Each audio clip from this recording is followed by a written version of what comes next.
Class 8 math chapter 2 है ना। Chapter 2 क्या है? वर्ग और वर्गमूल, जिसमें से हम लोग बहुत सारे टॉपिक्स को देखे हैं। अब हम लोग को देखना है पाइथागोरस ट्रिक। पाइथागोरस ट्रिक, ये पाइथागोरस ट्रिक क्या है सो समझो। जब थोड़ी सी मात्रा में यानी कम मात्रा में कम जानकारी दिया जा रहा है, समझिएगा। सिर्फ ये जब भी है तो समकोण त्रिभुज के लिए ट्रिक है। कौन सी त्रिभुज के लिए? समकोण त्रिभुज के लिए, है ना। ध्यान से देखो, इस प्रकार का त्रिभुज रहेगा, एक कोण 90 डिग्री का, यानी ये बी और ये सी। ये जो इस प्रकार से दिखा रहेगा तो कितना? 90 डिग्री। और 90 डिग्री के सामने वाले कोण जो भुजा रहता है उसको कर्ण बोला जाता है। 90 डिग्री के सामने वाले भुजा को क्या बोला जाता है? कर्ण। इसको आधार बोला जाता है और इसको क्या? लंब बोला जाता है। लंब को परपेंडिकुलर यानी P से दर्शाया जाता है, आधार को बेस यानी B से दर्शाया जाता है, कर्ण यानी हाइपोटेनियस यानी H से दर्शाया जाता है। समझ गए क्या क्या बोले? लंब को किससे? P से, आधार को किससे? B से, और कर्ण को किससे? H से। और इन तीनों के बीच जो रिलेशन है उस रिलेशन को हम लोग पाइथागोरस प्रमेय कहते हैं। क्या कहते हैं? पाइथागोरस प्रमेय। इन तीनों के बीच में क्या रिलेशन है सो देखो, कर्ण का स्क्वायर बराबर लंब का स्क्वायर प्लस क्या? आधार का स्क्वायर, यानी कर्ण यानी एच स्क्वायर बराबर पी स्क्वायर प्लस कितना? B square. एच स्क्वायर बराबर पी स्क्वायर प्लस कितना? B square. यदि एच का मान निकालने बोले तो ये अंडर ए स्क्वायर है, उधर जाएगा तो अंडर रूट यानी पी स्क्वायर प्लस क्या? B square. यदि यहां से देखो एक फॉर्मूला ये हुआ, यदि हमको P निकालने बोले, P स्क्वायर निकालने बोले तो P स्क्वायर बराबर कितना? H स्क्वायर माइनस कितना? B square. H square minus कितना? B स्क्वायर, यानी P बराबर कितना? P बराबर कितना? Under root H square minus कितना? B square. और फॉर्मूला देखिए क्या लिखाएगा सो, हमको जब B स्क्वायर निकालना हो तो B स्क्वायर बराबर H स्क्वायर माइनस कितना? P स्क्वायर, यानी B बराबर कितना? Under root H square minus कितना? P square. समझ रहे? यानी एक फार्मूला ये, एक फार्मूला ये, एक फार्मूला ये, है ना। और सबसे बेहतर तो ये है, इस तीनों के बीच में क्या रिलेशन है। अब इस प्रकार के संख्या को समझना हम लोग क्या बोलते हैं? इसको पाइथागोरस प्रमेय बोलते हैं। और इस प्रकार के जो संख्या रहेंगे यानी इसके बराबर ये दोनों का योग, तो उसको हम लोग क्या बोलते हैं? पाइथागोरस ट्रिक बोलेंगे। उसको क्या बोलेंगे? Pythagoras trick. देखो क्या लिखा रहेगा सो, अतः ए बी और सी, ए बी और क्या लिखा? सी, तीन ऐसी संख्या है, तीन ऐसी संख्या हैं जो, तीन ऐसी संख्या है जो क्या होगा? ए स्क्वायर प्लस बी स्क्वायर बराबर कितना होगा? सी स्क्वायर होगा। जब इस प्रकार से कंडीशन होगा, इसीलिए हम पहले आपको पाइथागोरस प्रमेय बता लिए, तब पाइथागोरस ट्रिक को ले जा रहे हैं। ए कोमा बी कोमा सी तीन ऐसी संख्या होगा जो ए और ए का स्क्वायर और बी का स्क्वायर करेंगे तो जोड़ने पर कितना आ जाएगा? सी का स्क्वायर होगा। तो वो संख्या तीनों पाइथागोरस ट्रिक कहलाएगा। वो तीनों संख्या क्या कहलाएगा? पाइथागोरस ट्रिक कहलाएगा। देखो तब ए बी और सी, ए बी और सी समूह पाइथागोरस ट्रिक कहलाएगा। समूह क्या कहलाएगा? पाइथागोरस ट्रिक कहलाता है। समझ में आया कुछ यहां तक? इसके बाद देखो कुछ संख्या को हम बता दे रहे, ध्यान से समझिएगा। पाइथागोरस ट्रिक कौन कौन हो सकता है, कुछ एग्जांपल बता देते, तब फिर और भी डिटेल्स में जाएंगे। जैसे देखो एक संख्या 3 सोचे, एक संख्या 4 सोचे और एक संख्या 5 सोचे। एक संख्या 3, एक 4 और एक कितना 5। तो 3 का यानी 3 का स्क्वायर प्लस 4 का स्क्वायर क्या बराबर 5 का स्क्वायर होगा या नहीं होगा? यदि हो गया तो 3 4 5 पाइथागोरस त्रिक में हो गए, यदि नहीं होगा तो पाइथागोरस त्रिक में नहीं होगा। तो देखो 3 का स्क्वायर करेंगे तो 3 गुने 3, 3 तिया 9, 4 का स्क्वायर करेंगे तो कितना 16 और 5 का स्क्वायर करेंगे तो कितना 25। 16 9 कितना हो गया? 16 9 कितना 25। 25 बराबर क्या हो गया 25। यहाँ समझ में आया? एक एग्जांपल और बता देते, देखो 6 8 10।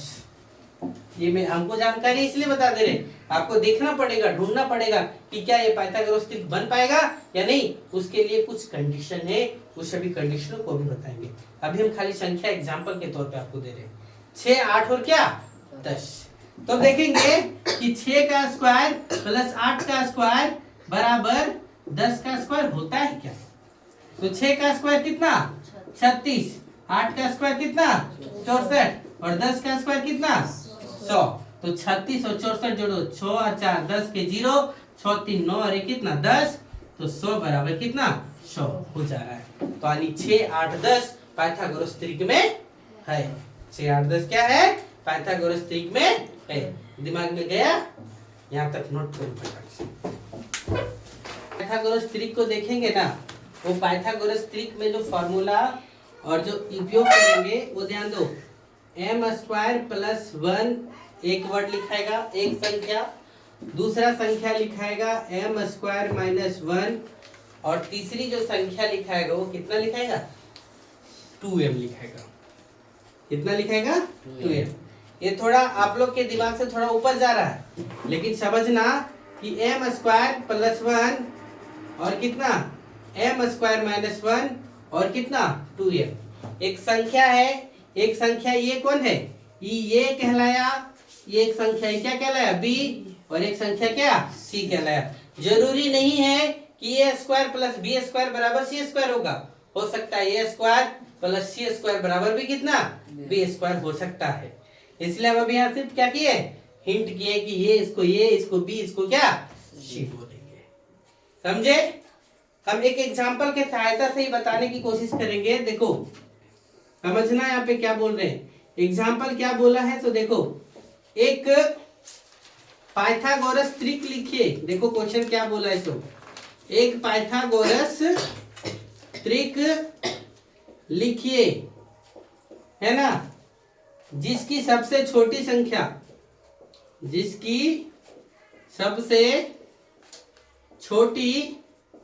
संख्या कितना है 8 है। यहाँ पर देखो मेरे पास m square plus 1, m square minus 1 और 2m है। हमको पता ही नहीं है कि ये छोटी है कि ये छोटी है। समझ में आया? ये तीनों में से हमें पता नहीं है कि कौन सी संख्या छोटी है, लेकिन हमको यहाँ पर दिया है कि सबसे छोटी संख्या कितना है 8 है। सबसे छोटी संख्या क्या है 8। समझना हम क्या समझाना चाह रहे हैं। देखो यदि हम m स्क्वायर प्लस 1 बराबर छोटी संख्या अगर इसी को मान लेते, m स्क्वायर प्लस 1 बराबर कितना क्या 8। तो ध्यान दे सुनो, m स्क्वायर प्लस 1 बराबर 8, तो m स्क्वायर बराबर कितना, ये प्लस 1 है उधर चल जाएगा तो क्या हो जाएगा -1। m स्क्वायर बराबर कितना 8 में 1 गया तो कितना बचा 7, तो m बराबर कितना हो गया √7। यानी ये संख्या जो आया वो पूर्णांक में आया क्या? किसमें आ गया? पूर्णांक संख्या में आया क्या? नहीं आया। पूर्णांक संख्या में √7 पूर्णांक संख्या है क्या? नहीं है। ये क्या है? अपरिमेय संख्या के रूप में आ गया। तो जब अपरिमेय संख्या के रूप में आ गया तो ये छोटी संख्या के रूप में, इस कंडीशन में हम m स्क्वायर प्लस 1 बराबर नहीं ले सकते। समझे? अब दूसरा संख्या कौन बचा? m स्क्वायर प्लस माइनस कितना 1 और m स्क्वायर माइनस 1 बराबर कितना आया 8। तो m स्क्वायर बराबर 8, ये माइनस से उधर चल जाएगा तो क्या हो जाएगा प्लस। तो m स्क्वायर बराबर 8 और 1 कितना हो गया 9। तो m स्क्वायर बराबर कितना, जब 9 हुआ तो ये स्क्वायर उधर जाएगा तो क्या हो जाएगा अंडर रूट में चला जाएगा अंडर रूट में। तो देखो m बराबर क्या हो जाएगा रूट 9 का वर्गमूल यानी 9 का वर्गमूल निकालेंगे। अभी हम लोग टेक्निक सीखेंगे। 3 का स्क्वायर कितना? 3 का स्क्वायर कितना? 9। तो 9 का वर्गमूल कितना? 3 है। 3 का स्क्वायर कितना? 3 का वर्ग 9। तो 9 का वर्गमूल कितना? 3। तो m बराबर कितना आ गया? 3। यानी क्या है? 3 पूर्णांक संख्या में प्राप्त हो गया। 3 किस में प्राप्त हो गया? पूर्णांक संख्या में, है ना? 3 किस में प्राप्त हो गया? जब पूर्णांक संख्या में प्राप्त हो गया तब हम कह सकते हैं कि क्या ये सबसे छोटी संख्या है। m स्क्वायर माइनस 1 बराबर क्या? छोटी संख्या। तब हमको सब संख्या निकालना है। तो संख्या जब हम m स्क्वायर प्लस 1 निकालेंगे तो कितना होगा? 3 स्क्वायर प्लस 1। 3 का स्क्वायर करेंगे तो कितना? 9। 9 प्लस 1 बराबर कितना? 10। दूसरा क्या? m स्क्वायर माइनस 1 बराबर हम लोग तो पहले प्राप्त हो चुका है, 8 पता चल चुका है ना, क्योंकि दिया हुआ है यहाँ पर। और तीसरा क्या निकालना है? 2m यानी 2 गुने 3 द्वितीय कितना? 6। तो एक प्राप्त हुआ 8, एक 6 और एक क्या? 10। तो जो छोटी संख्या 6 स्क्वायर प्लस 8 स्क्वायर बराबर कितना? 10 का स्क्वायर। समझ गए? इस प्रकार से भी बना सकते हैं। चलो नोट करो फटाक से। देखो इधर, ये जब कंडीशन से प्राप्त हुआ हमको 6, 8 और 10, तो क्या प्रश्न के हिसाब से पता चला कि 8 सबसे छोटी संख्या है कि 6 सबसे छोटी संख्या है? इस प्रश्न के हिसाब से बोला क्या है कि 8 सबसे छोटी संख्या है, लेकिन हमको जवाब में क्या मिल गया? सबसे छोटी संख्या। तो क्या मेरे द्वारा किया गया काम सही हुआ कि गलत हो गया? बताएंगे, सही हुआ कि गलत हो गया? गलत हो गया, क्योंकि क्वेश्चन में हमको क्या बोला है? 8 और हम ले आए कितना? 6। तो ये पाइथागोरस त्रिक तो बन गया, लेकिन प्रश्न के अनुसार से जवाब नहीं मिला। तब हम चेक करेंगे किसको? बच गया मेरा कौन? 2m। तो 2m बराबर हम लोग कितना ले लेंगे? 8 लिखेंगे। अब इतना 2m बराबर कितना लिख लेंगे? 8। तो m बराबर कितना हो जाएगा? 8/2 काटो तो कितना हो गया? 4। m बराबर कितना मिल गया? 4। तो अब हम लोग फिर से संख्या निकालना शुरू करेंगे। m स्क्वायर प्लस 1 यानी 4 का स्क्वायर प्लस 1, 4 का स्क्वायर 16 प्लस 1 कितना? 17। m स्क्वायर माइनस 1 यानी 4 स्क्वायर माइनस 1, 16 माइनस 1 बराबर कितना? 15। और 2m बराबर हम लोग कितना निकाल के रखे? 8। तो देखो 8, 15 और 17 में सबसे छोटी संख्या कौन आया? दिमाग में गया? तो मेरा प्रश्न का जवाब मिला। कुछ समझ में आया? हमको क्या सीखना है? इस पे काम करना है। किस पर? m square plus 1, m square minus 1 और 2m पर। और जब इस प्रकार से कंडीशन जब मिल जाएगा, है ना, जब इस प्रकार का कंडीशन मिल जाएगा, जब इस प्रकार का कंडीशन मिल जाएगा और कंडीशन मिलने के बाद से जो छोटी या बड़ी संख्या पूछे तो हम लोग एक एक करके डील करेंगे। और जब तक पूर्णांक में नहीं आएगा तब तक हम हल करेंगे और हल करके इस प्रकार से लाने का काम करेंगे।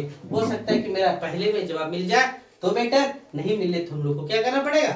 आगे बढ़ना पड़ेगा। लेकिन परिमेय संख्या में नहीं लाना है, पूर्ण संख्या में लाना है। समझ में आया? चलिए रोक दीजिए। एग्जाम्पल नंबर 11 क्या लिखा हुआ है देखो, कि 2 पाइथागोरस त्रिक लिखे। क्या बोला? कि 2 पाइथागोरस त्रिक लिखिए, है ना, जिनमें से प्रत्येक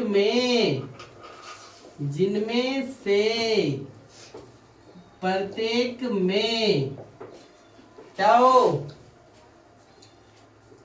एक संख्या 5 हो। एक संख्या कितना हो?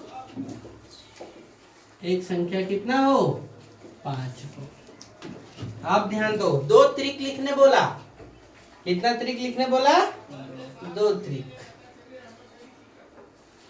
अब हम लोग देखते हैं, हम लोगों तो त्रिक का नियम एगो जाने हैं। कौन सा?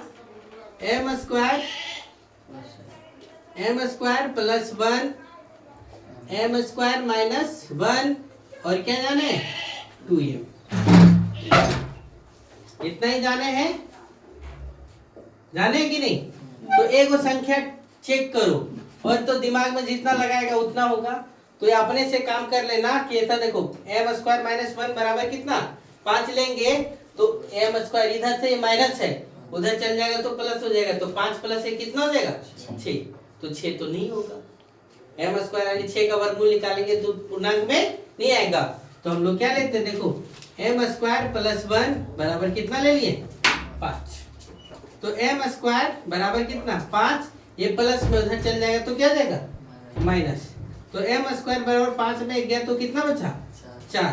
तो एम स्क्वायर बराबर कितना एम बराबर कितना स्क्वायर उधर चल जाएगा तो अंडर रूट। तो एम बराबर 4 का वर्गमूल कितना 2। तो एम बराबर कितना हो गया 2। तब हम लोग एक एक करके लिखेंगे एम स्क्वायर प्लस 1 बराबर हम लोग पहले ही मान चुके कितना 5। दूसरा निकालना एम स्क्वायर माइनस 1 यानी 2 का स्क्वायर माइनस कितना 1 तो 4 2 का स्क्वायर कितना 4 4 में 1 गया तो कितना बचा 3 और ये क्या है 2m यानी 2 गुने 2 2 दूना कितना 4। तो एक आया कितना 3 4 और क्या 5 एक त्रिक आया। इस त्रिक के नियम को हम जानते थे अभी आप लोग को बताएं। लेकिन एक और त्रिक है त्रिक का नियम यहाँ पे जब 2 को बोला निकालने के लिए तो एक का नियम जानते हैं दूसरा का नियम अभी हम नहीं जानते। तो दूसरे नियम को पाइथागोरस त्रिक को हम लिखेंगे और देखो क्या लिखेंगे। सो जो दूसरा पाइथागोरस त्रिक का नियम होगा ये पहला हम लोग जान चुके हैं। दूसरा जो होगा वो M square plus 4 M square minus 4 और क्या लिखेगा 4 गुने एम। ये भी एक पाइथागोरस त्रिक होगा। समझ गए। अभी तक हम आप लोग को यही बताए थे एक पाइथागोरस त्रिक ये भी है समझे। तब हम लोग को क्या दिया हुआ है ये 5 दिया हुआ है। अब देखो हम लोग चेक करते हैं एम स्क्वायर प्लस 4 बराबर कितना 5। एम स्क्वायर प्लस 4 बराबर कितना 5। तो एम स्क्वायर बराबर कितना 5 ये प्लस है उधर चल जाएगा तो कितना माइनस 4। तो एम स्क्वायर बराबर 5 में 4 गया तो कितना बचा 1। तो एम स्क्वायर बराबर एम बराबर कितना अंडर रूट 1। तो एम बराबर कितना मिल गया एम बराबर कितना मिल गया 1। कितना मिल गया 1। अब हम लोग इससे निकाल लेंगे। तो देखो एम स्क्वायर प्लस 4 बराबर कितना 5 ये तो लिया हुआ है। दूसरा निकालना पड़ेगा एम स्क्वायर माइनस 4 बराबर कितना। तो देखो 1 का स्क्वायर ये हल नहीं एम स्क्वायर माइनस 4 तो 1 का स्क्वायर 1 का स्क्वायर माइनस कितना 4। तो 1 का स्क्वायर करेंगे तो कितना हो जाएगा 1 का स्क्वायर करेंगे तो कितना 1 1 का 1 1 माइनस 4 बराबर कितना माइनस 3। खत्म हो गया। हम बोले हैं कितना पूर्ण संख्या आना चाहिए तो आ गया कितना माइनस 3। काम चला नहीं खत्म हो गया। तो आगे बनाने की कोई जरूरत नहीं है। तब हम लोग दूसरा चेक करेंगे कौन सा एम स्क्वायर माइनस 4 बराबर कितना 5। एम स्क्वायर माइनस 4 बराबर कितना 5। तो एम स्क्वायर बराबर 5 ये माइनस से उधर चल जाएगा तो क्या देगा प्लस। तो एम स्क्वायर बराबर 5 में 5 4 कितना 9। तो m बराबर 9 का अंडर रूट। तो 9 का वर्गमूल कितना निकलेगा 3। तो m बराबर कितना मिल गया हमें 3। ये क्या मिल गया। अब हम लोग क्या करेंगे m स्क्वायर प्लस 4 निकालेंगे यानी 3 का स्क्वायर प्लस कितना 4। 3 का स्क्वायर 9 और 4 9 4 कितना हो गया 13 9 4 कितना 13। m square minus 4 m square minus 4 तो उसे ऑलरेडी हम लोग क्या माने 5। m स्क्वायर माइनस 4 बराबर कितना माने 5 और एक दूसरा क्या होगा 4m यानी 4 गुने कितना 5 4 गुने 3 4 किया कितना 12। तो कौन हुआ 5 12 और क्या 13। ये भी पाइथागोरस त्रिक में है। चलिए यहाँ तक नोट करिए फिर आगे बताते हैं। निम्नलिखित का हल्ला नहीं करिए। निम्नलिखित का वर्ग विकर्ण तरीके से निकालें। विकर्ण तरीके से निकालें। देखो क्या दिया हुआ है किसका निकालने बोला है 234 का स्क्वायर। के गो संख्या है 3 तो 3 तिया कितना हो जाएगा 9 को कॉलम बनाएंगे।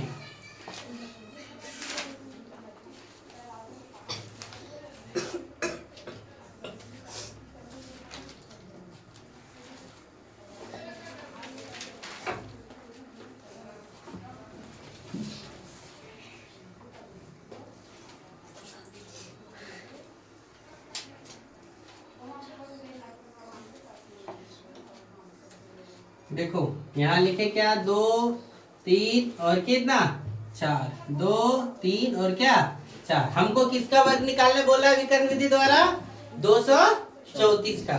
तो देखो बनाने का तरीका तो बता ही दिए। क्या करेंगे, 2 दूना 4, सिंगल अंक आए तो कर आगे 0 लगा के लिखना है। 2 तिया 6 ऐसे लिखेंगे, 2 चौका 8, 3 दूना 6, 3 तिया 9, 3 चौक 12, 3 चौक 12, 4 दूना 8, 4 तिया 12, 4 चौक ऐसे लिख देना है। और लिख दिए, अगर बाद इसको एरो खींच लेना है।